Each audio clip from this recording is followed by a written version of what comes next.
Halo mahasiswa-mahasiswi Universitas Terbuka, salam jumpa dalam sesi 3 tutorial online komunikasi inovasi.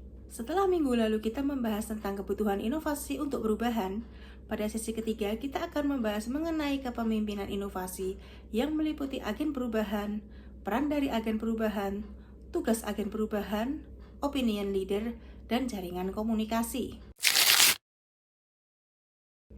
Agen perubahan adalah individu yang mempengaruhi pengambilan keputusan inovasi sesuai dengan keinginan agen perubahan tersebut. Agen perubahan harus dibekali suatu persiapan dalam arti pendidikan dan latihan. Difusi inovasi harus mempertimbangkan siapa yang berbicara dengan siapa yang dianggap berpengaruh dan dapat dipercaya, dan siapa yang memiliki akses mudah ke berbagai saluran komunikasi.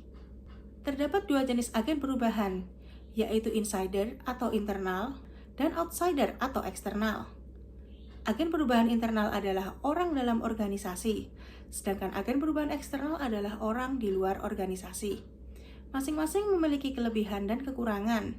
Misalnya, agen perubahan insider sudah mengerti perilaku dan kepercayaan yang berlaku di masyarakat tersebut. Ia dapat berbicara bahasa yang sama dengan masyarakat setempat, baik secara harfiah atau gaya bahasa. Ia juga telah dikenal dalam masyarakat tersebut.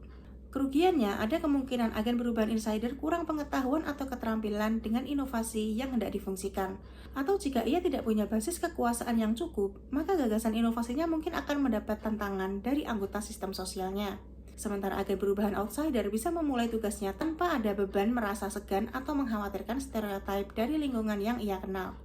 Namun kerugiannya bisa jadi karena ia orang asing di tempat ia bertugas, maka acap kali ia dipandang sebagai ancaman terhadap warga yang asli setempat. Peran dari agen perubahan pada dasarnya terdiri dari 3 tahapan.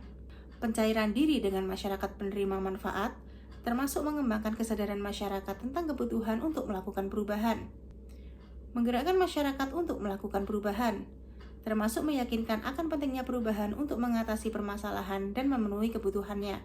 Pemantapan hubungan dengan masyarakat penerima manfaat bisa melalui upaya seperti mengembangkan jaringan kerjasama, merancang upaya perubahan jangka panjang, serta partisipasi bersama masyarakat penerima manfaat, terutama tokoh-tokohnya.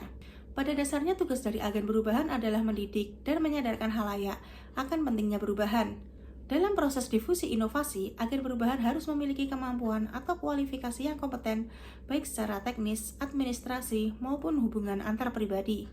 Seorang opinion leader atau pemimpin pendapat atau pemimpin opini adalah bagian dari agen perubahan. Karena melalui pendapatnya, ia dapat mempengaruhi orang lain untuk melakukan tindakan tertentu atau mengambil keputusan tertentu. Opinion leader mampu menjelaskan dan memvalidasi informasi kepada masyarakat sekitar. Setidaknya ada 3 peran opinion leader. Pertama, authority figure atau figur yang diterima atau diakui. Kedua, trendsetter atau model teladan. Ketiga, local opinion leader atau pimpinan opini dalam suatu kelompok referensi.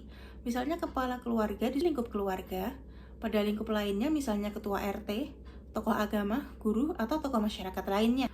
Kita juga bisa mengenal ada 2 jenis opinion leader, yaitu pertama, pemimpin dalam berbagai isu atau topik yang disebut dengan polymorphic, dan yang kedua, pemimpin dalam suatu isu atau topik tertentu yang disebut dengan monomorphic. Pada dasarnya difusi inovasi akan menghasilkan suatu jaringan komunikasi yang berperan sangat penting terhadap proses difusi inovasi dan adopsi inovasi. Jaringan komunikasi merupakan saluran-saluran yang digunakan untuk menyampaikan pesan dari satu orang ke orang lain. Jaringan komunikasi berperan penting terhadap proses adopsi inovasi. Dalam organisasi, jaringan komunikasi dirancang membentuk pola komunikasi terstruktur yang formal yang dikembangkan dalam sistem komunikasi organisasi. Selain itu, dalam praktiknya terbentuk pula jaringan komunikasi informal yang terjadi dalam organisasi di luar struktur formal yang biasanya lebih cepat dan luas. Sedangkan jaringan komunikasi interpersonal atau antar orang dalam suatu masyarakat terdapat 3 lapisan, yaitu inti atau core, yaitu mereka yang intensif berpartisipasi dalam komunikasi dalam suatu jaringan. Kedua, lingkaran utama atau primary circle, yakni mereka yang berpartisipasi dengan anggota inti dalam beberapa kali kesempatan. Ketiga, lingkaran sekunder atau secondary circle, yakni mereka yang jarang atau hampir tidak pernah berpartisipasi dalam jaringan komunikasi.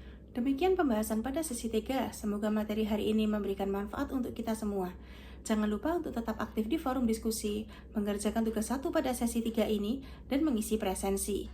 Sampai jumpa lagi pada sesi selanjutnya. Akhir kata, wassalamualaikum warahmatullahi wabarakatuh.